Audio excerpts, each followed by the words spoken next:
Opposition जमातों के इत्तेहाद PDM के सरबराह मौलाना फजलुर रहमान के खिलाफ गिरद नैब का घेरा तंग हुआ है।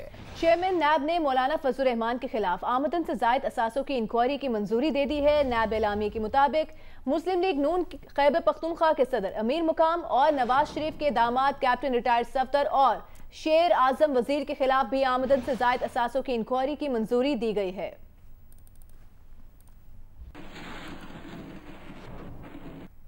साबिक सदर आसिफ अली जरदारी पर पाक लेन और टटा वाटर सप्लाई रेफरेंस में फर्द जुर्म आयद कर दी गई है। साबिक सदर और शरीक मुल्जिमान ने सहते जुर्म से इनकार किया है। एहतसाब अदालत ने आइंदा समाअत पर इस्तिगासा से शहादतें तलब कर ली। आसिफ जरदारी ने कहा कि ऑपोजिशन में हो तो मुकदमात बनते रहते हैं, अभी तो ऑपोजिशन ने सिर्फ बिस्मिल्लाह की है। एक सवाल पर आसिफ अली जरदारी का कहना था कि ख्वाजा आसिफ ने उनके खिलाफ बयान किसी के कहने पर ही दिया होगा जिसका मकसद ऑपोजिशन को तकसीम करना था। हर दूसरे हफ्ते आपके खिलाफ एक फर्द जुर्म आयद हो रही है, इन केसेस की वर्थ क्या है आपके? मेरे लिए केसेस में कोई फर्क नहीं है। जब भी हम पोजीशन में होते हैं तो इस तरह तो होता है। ख्वाजा आसिफ ने आपसे मुतल्लिक बयान दिया था कि आप पर एतबार नहीं, क्या कहते हैं? उसने किसी के इमा पे दिया होगा ना, वो चाहता होगा ऑपरेशन चल जाए। आप समझते हैं कि ये अपोजिशन में दरारें डालने की कोशिश है? जी बिल्कुल। हुकूमत ने नवाज शरीफ की तकरीर पर पाबंदी लगाई है, उस हवाले से आजकल बेटा 10 बिलियन ये हैं जो आपके हाथ में, जब 10 बिलियन ये हैं पाकिस्तान में तो फर्क कोई नहीं। मजीद कितना टाइम देख रहे हैं हुकूमत को?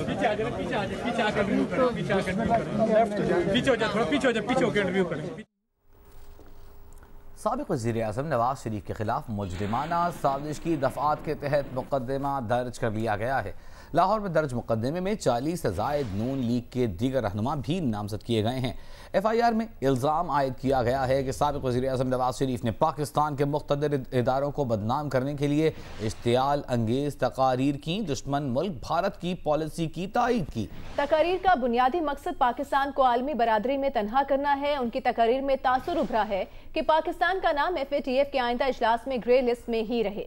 मुकदमे के मुताबिक मरियम नवाज और मुस्लिम लीग नून के दीगर रहनुमाओं का नवाज शरीफ की तकारीर की तायद और हिमायत कानून की गिरफ्त के जुमरे में आता है।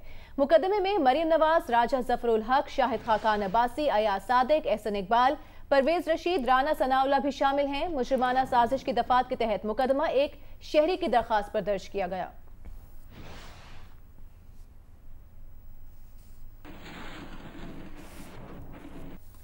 और नून लीग के रहनुमा शाहिद खाकान अब्बासी ने हुकूमत को चैलेंज देते हुए कहा है कि सियासी मैदान में मुकाबला करना है तो आओ, हुकूमत कारकर्दगी से बात करती है, गालियों से बात नहीं करती। मीडिया से गुफ्तगू करते हुए शाहिद खाकान अब्बासी ने कहा कि ये गद्दारी और बगावत के हथकंडे नहीं चलेंगे। ये आज सियासत में गद्दारी ले आए। गद्दार वो है जो कश्मीर का सौदा करता है, पाकिस्तान के खिलाफ बगावत और मईशत तबाह करता है। हिम्मत है तो हथकड़ी लगाओ, नून लीग हाजिर है। शाहिद खाकान अब्बासी ने कहा कि अगर आइन की बात करना बगावत है तो रोज पाकिस्तान में बगावत होगी। वज़ीर आज़म, वफाकी वज़रा, lieutenant general, governor, chief minister, leader of the opposition जो पाकिस्तान चलाया करते थे आज सारे बगावत के मुर्तकिब हो गए। हिम्मत है तो लगाओ हथकड़ी। मुस्लिम लीग नून हाजिर है, ये नाम आपने लिखे, हिम्मत है तो लगाओ सबको हथकड़ी और मुकदमा अवाम के सामने चलाओ, वरना मुकदमा कल तुम्हारा चलेगा। इन वफाकी वज़रा का अगर हिम्मत होती या वज़ीर आला की हिम्मत होती तो यहाँ खुद लिखते। उसने दरख्वास्त दी है कि मुल्क में बगावत हो रही है। इमरान खान खुद लिखता कि बगावत हो रही है, बदर रशीद की आपको ज़रूरत ना पड़ती। ये हथकंडे नहीं चलेंगे। आज तो मामला शुरू ही नहीं हुआ, तुमने तो आखिरी हरबा भी इस्तेमाल कर लिया। PDM इस हुकूमत से पाकिस्तान को निजात दिलाएगा। शाहिद खाकान अब्बासी को जवाब देते हुए वज़ीर आज़म के मुआविन खुसूसी शहबाज गिल ने कहा है कि भारतीय एजेंसियों की ज़ुबान बोलने वालों को क्या नाम देंगे। आपकी फैक्ट्रियों की आड़ में भारतीय पाकिस्तान में दंदनाते रहे। आपके और हिंदुस्तान के बयानिए में कमाल की मुमासलत दिखाई जाती है। उन्होंने कहा कि नवाज शरीफ के बयानिए पर भारतीय मीडिया शादियाने बजा रहा है।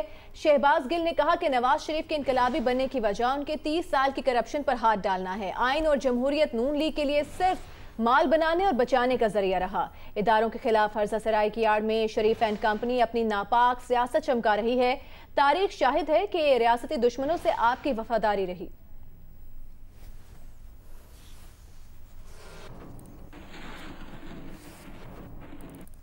और इस्लामाबाद हाई कोर्ट ने नवाज शरीफ की तकारीर पर पाबंदी लगाने की दरखास्त नाकाबिले समाअत करार देकर खारिज कर दी। चीफ जस्टिस अतहर मिनल्ला ने 5 सफ़ात पर मुश्तमिल तहरीरी फैसला जारी कर दिया। फैसले में कहा गया है कि सियासी विवाद से मुताल्लिका मामलात अदालतों में लाना अवामी मफाद में नहीं। इस तरह की दरखास्तों के लिए मुतबादिल फोरम मौजूद हैं। दरखास्त गुजार मुतमईन नहीं कर सका कि उसके कौन से हुकूक मुतासर हो रहे हैं।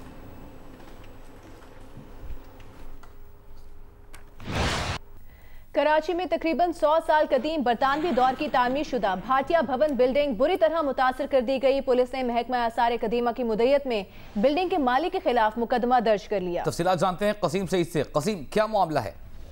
वजीर रामबाग क्वार्टर्स में वाक़ 100 साल कदीम इमारत है जो कि सर्टिफाइड और नोटिफाइड हेरिटेज में शामिल है।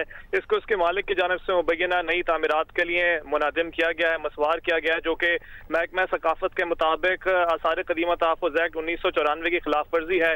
इस निशानदेही के बाद मालिक के खिलाफ मुकदमा दर्ज कर दिया गया है और इस वायलेशन की जो सजा है वो 3 साल कैद से लेकर 1 लाख रुपए जुर्माने तक भी है। तो अब इस मामले को पुलिस डिपार्टमेंट के हवाले कर दिया गया। महकमा सकाफत से उनका कहना है कि ऐसी 1700 से ज्यादा इमारतें मौजूद हैं, जिसमें से 100 से ज्यादा इमारतों को मालिकान की जानिब से नई तामीरात के लिए मस्मार किया जा रहा है। जी, बहुत शुक्रिया कसीम।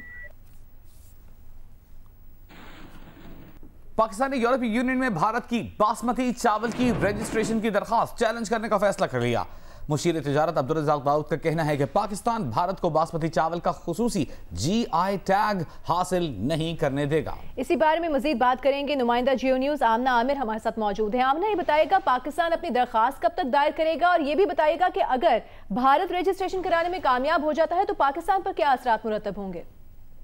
जी बिल्कुल, पाकिस्तान ने आज एक जो हाई लेवल की एक मीटिंग हुई है जिसमें फैसला किया गया है कि यूरोपीय यूनियन में जो भारत ने जियोग्राफिकल इंडिकेशन के लिए जो दरख्वास्त दी गई है बासमती राइस को रजिस्ट्रेशन करवाने की, पाकिस्तान उसके खिलाफ दरख्वास्त दायर करेगा और उसकी मुखालफत करेगा, क्योंकि पाकिस्तान का मौक़िफ़ है कि बासमती राइस जो है इंडिया के मुकाबले में पाकिस्तान में पैदा होने वाला बासमती राइस जो है उसकी ना सिर्फ क्वालिटी बेहतर है बल्कि पाकिस्तान इंडिया के मुकाबले में ज्यादा पैदा करता है। और पाकिस्तान इसका जवाब जो बाकायदा दरख्वास्त है वो चंद दिनों में बाकायदा तौर पर यूरोपीय यूनियन में दाखिल कर देगा, क्योंकि पाकिस्तान के पास सिर्फ 3 महीने का वक्त है।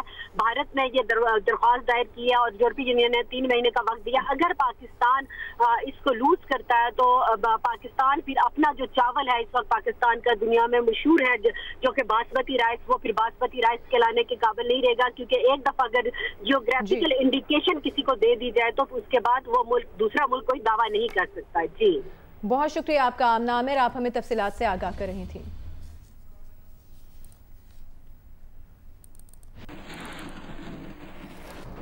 यहाँ पर आपको बताएंगे पाकिस्तान डेमोक्रेटिक मूवमेंट का पहला जलसा 18 अक्टूबर को कराची में होगा। PDM का 25 नवंबर को कोयटा में जलसा होगा और PDM का 22 नवंबर को पेशावर और 13 दिसंबर को लाहौर में जलसा होगा।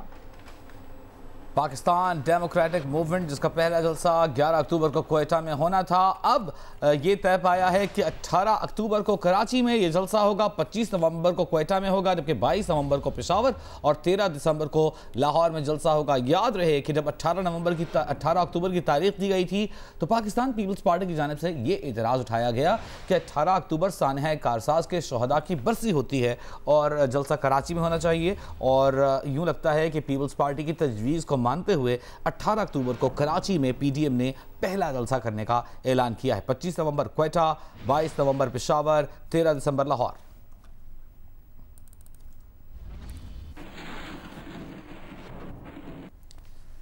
वज़ीर इत्तलात पंजाब फयाजुल हसन चौहान ने गंदम और आटा बहरान का जिम्मेदार सिंध हुकूमत को ठहरा दिया। कहते हैं कि सिंध हुकूमत जानबूझकर फ्लावर मिल्स को गंदम रिलीज नहीं कर रही। पंजाब से सस्ते दामों आटा खरीद कर सिंध में महंगे दामों बेचा जा रहा है। मुल्की इदारों के खिलाफ बात करने वाले किसी रियायत के मुस्तहिक नहीं। देखिए लाहौर से ज़िशान बख्श की रिपोर्ट। वज़ीर इत्तलात पंजाब फयाजुल हसन चौहान की वज़ीर आला सेक्रेटेरिएट लाहौर में प्रेस कॉन्फ्रेंस। कहते हैं कि पंजाब में आटे और गंदम की मसनूई किल्लत पैदा की जा रही है। काली भेड़ें पंजाब से सस्ता आटा खरीद कर सिंध में महंगे दामों बेच रही हैं, जिसकी जिम्मेदार सिंध हुकूमत है। ये जो नाअहली है इंतजामी कि जब 12.5 लाख टन गंदम मौजूद है तो भाई रिलीज करो, फ्लोर मिल्स को दो। तुम्हारे अपने सूबे के अंदर जो है वो 1300 रुपए का जनाब 20 किलो का आटा बिक रहा है, कम से कम उसी की शर्म कर लो। हर वक्त जो है वो भुट्टो जिंदा है, भुट्टो जिंदा है आप कहते हो और आवाम को मारने लगे हुए हो। फयाजुल हसन चौहान का कहना था कि नवाज शरीफ मुल्की सालमियत के खिलाफ दुश्मनों के एजेंडे पर गामजन हैं। रियासत के वकार को नुकसान पहुंचाने वालों से कानून के मुताबिक निपटा जाएगा। कौन सा मुल्क है जिसका कानून और आइन इस बात की इजाज़त देता है? पाकिस्तान के आइन के अंदर क्लियर कट लिखा हुआ है कि अफवाज पाकिस्तान और सिक्योरिटी एजेंसीज के खिलाफ किसी किस्म की कोई तनकीद नहीं होगी, उनके खिलाफ बात नहीं होगी। और फिर करे भी वो कि जो खुद मुजरिम है खरबों डॉलर की, तो जनाब आप बताएं इसके बाद उनको 21 तोपों की सलामी दी जाए। वज़ीर इत्तलात पंजाब ने वफाकी हुकूमत से अपील की कि सिंध और KPK से गंदम रिलीज कराने के लिए किरदार अदा करे ताकि मुस्तकबिल में गंदम और आटे के बहरान पर काबू पाया जा सके। कैमरामैन AR अदनान के साथ ज़ीशान बख्श, जियो न्यूज़, लाहौर। कराची के इलाके मलीर की लियाकत मार्केट में फायरिंग से पुलिस का सब इंस्पेक्टर जख्मी हो गया। हमलावर जाते हुए पुलिस ऑफिसर का असलहा भी ले गए। इस बारे में मजीद बात करेंगे जियो न्यूज़ के नुमाइंदे तलहा हाशमी से। तलहा, ये तरीका वारदात पुलिस एहलकारों की सीरियल टारगेट किलिंग जैसा नहीं है जिसमें हर वारदात के बाद कातिल सरकारी असलहा ले जाते हैं? जी बिल्कुल सेम मॉडस ऑपरेंडी है ये, और ये पहला वाकया नहीं है बल्कि 5वां छठा वाकया है जिसमें मुलजमान ने पुलिस एहलकारों का ताक़ुब किया है, उनका असलहा लिया है और फिर उनको गोली मार के चले गए हैं। आज भी यही हुआ मलीर लियाकत मार्केट में। सब इंस्पेक्टर मुख्तार है शराफत चौकी पर तैनात था, अपने घर आ रहा था तो वहाँ पे इनका मुलजमान ने पीछा किया है। पीछा करने के बाद इसको आए हैं, इसके पास सरकारी मोटरसाइकिल थी, इसको गोलियां मारी, इसका असलहा लिया है और फरार हो गया है। ये अभी तक खुशकिस्मती से ये खान अस्पताल में है और इसकी जान बचाने की कोशिश की जा रही है, लेकिन इससे कबल दो हफ्ते कबल भी एक पुलिस एहलकार की इसी तरह टारगेट किलिंग की गई थी और इस तरह के तकरीबन 4 से 5 वाकयात कराची में हो चुके हैं जिसमें पुलिस एहलकारों को फायरिंग करने के बाद उनका असलहा ले जाया जाता है और इसमें मुकाम बताते हैं कि एक ही ग्रुप है जो कि वारदातें कर रहा है। बहुत शुक्रिया आपका तलहा हाशमी, आप हमें अपडेट कर रहे थे। पेशावर में सरकारी कॉलेज के प्रोफेसर को कत्ल कर दिया गया। पुलिस के मुताबिक सुपीरियर साइंस कॉलेज के प्रोफेसर नईमुद्दीन अहमद को दर्रार रोड पर गोलियां मार दी गईं। मकतूल प्रोफेसर की लाश पोस्टमार्टम के लिए अस्पताल मुंतकिल कर दी गई है।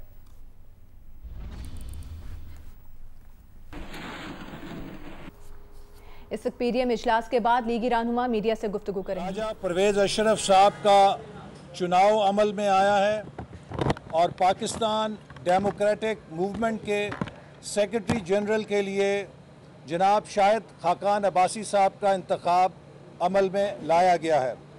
इसी के साथ सेक्रेटरी इंफॉर्मेशन के लिए मियां इफ्तिखार साहब को चुना गया है। आज के इजलास में स्टीयरिंग कमेटी में तमाम जमातों की क़यादत ने मिलकर इत्तफ़ाक़ राय से अपने राब्ता अवाम मुहिम को आगे बढ़ाने के लिए मरकज़ी जलसों के प्रोग्राम का भी ऐलान किया है।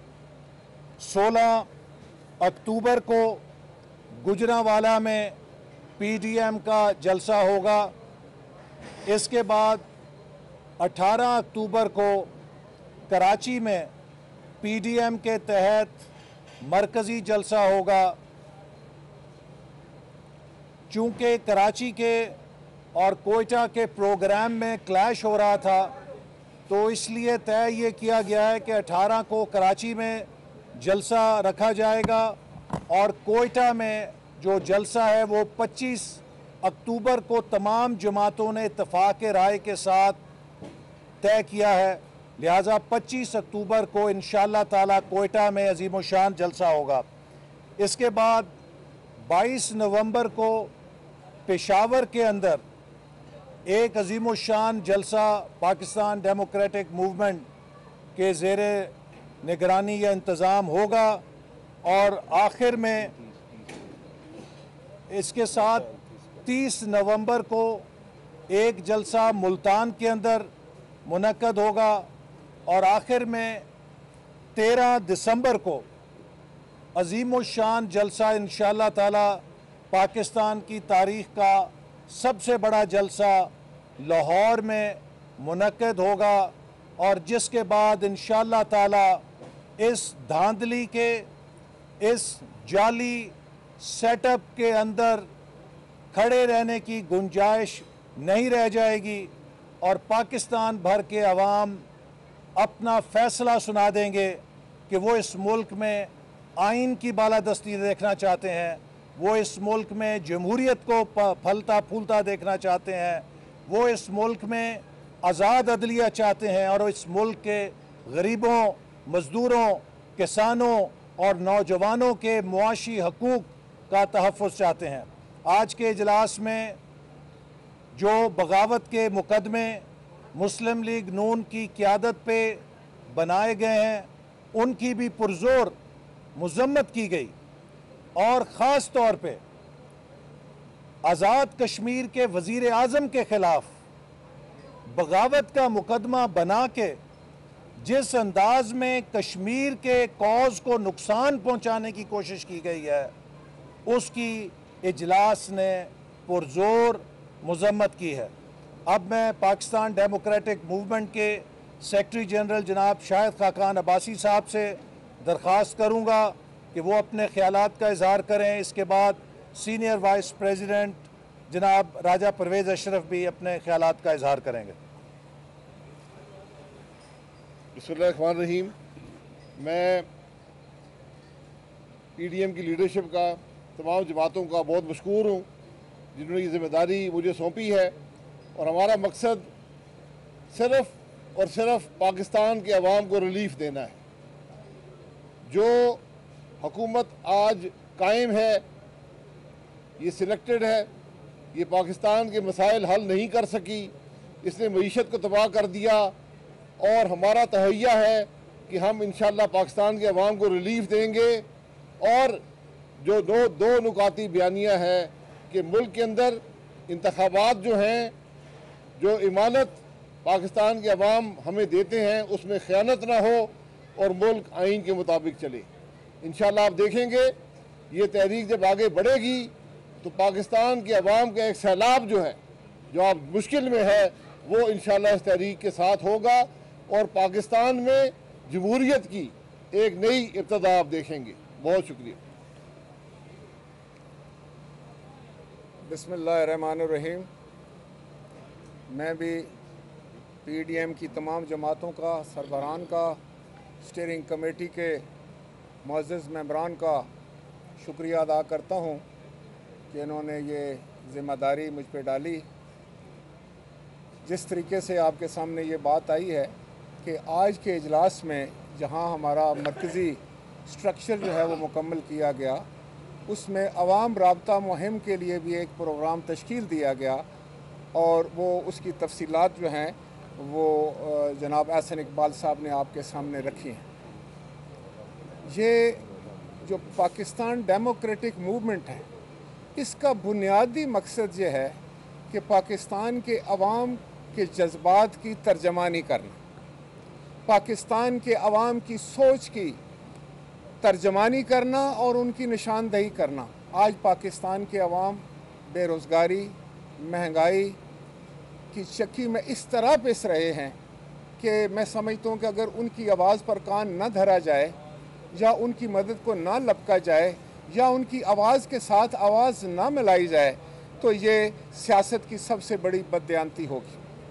आज पाकिस्तान में हर शख्स, खाए वो उसका तल्लुक़ किसी भी सियासी जमात से है, किसी मकतबा फ़िक्र से है, किसी भी माशरती तबके के साथ उसका तल्लुक़ है, वो उसकी मुश्किलात जो हैं वो इतनी ज़्यादा हो चुकी हैं कि उसके बस में नहीं रहा।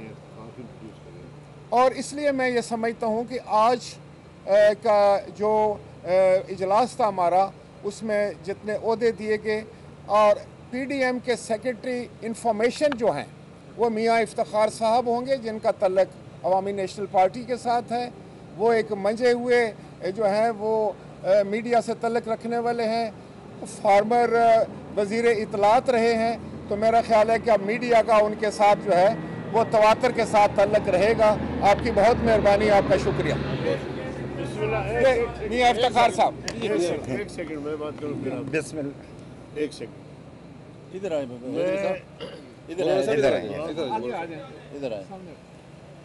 मैं PDM में शरीक तमाम जमातों के कायदीन का तहे दिल से शुक्रिया अदा करता हूँ कि उन्होंने इस तहरीक के लिए मौलाना फजल रहमान साहब का इंतखाब किया, उन सब का शुक्रिया। दूसरी गुजारी ये है कि देखिए 2.5 साल का काफ़ी एक अरसा होता है।